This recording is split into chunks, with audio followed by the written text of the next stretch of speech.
ଚୀନରେ ଦ୍ରୁତ ଗତିରେ ବଢ଼ୁଛି ଏଚ୍ଏମ୍ପି ଭାଇରସ୍। ହେଲୋ ଫ୍ରେଣ୍ଡ, ନମସ୍କାର, ଶୁଭ ସକାଳ। ଆପଣ ହିନ୍ଦୁ ରାଜେଶ ଆଜି 6 ଜାନୁଆରୀ ଚାଲନ୍ତୁ ଜାଣିନେବା ଆଜିର ଟପ୍ ନ୍ୟୁଜ୍।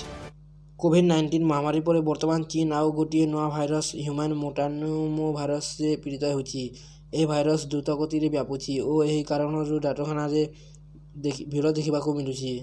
ସୋସିଆଲ ମିଡିଆ ପ୍ଲାଟଫର୍ମରେ ଘୁରି ବୁଲୁଥିବା ଭିଡିଓରେ ଦେଖିବାକୁ ମିଳିଛି ଯେ ଡାକ୍ତରଖାନାଗୁଡ଼ିକରେ ପ୍ରବଳ ଭିଡ଼ ଦେଖିବାକୁ ମିଳୁଛି। ଏହା ବ୍ୟତୀତ କିଛି ରିପୋର୍ଟରେ କୁହାଯାଉଛି ଏଚ୍ଏମ୍ପିଭି କାରଣରୁ ଅଚାନକ ଜୀବନ ଯାଉଛି। ବିଶେଷ ଭାବରେ 40ରୁ 80 ଆୟୁର ବ୍ୟକ୍ତିମାନେ ପ୍ରଭାବିତ ହେଉଛନ୍ତି। ଏହି ଭାଇରସ୍ ସଂକ୍ରମଣର କାରଣରୁ ଛୋଟ ପିଲାମାନେ ନ୍ୟୁମୋନିଆ ଓ ହ୍ୱାଇଟ୍ ଲଙ୍ଗ୍ ଭଳି ରୋଗରେ ପୀଡ଼ିତ ହେଉଛନ୍ତି।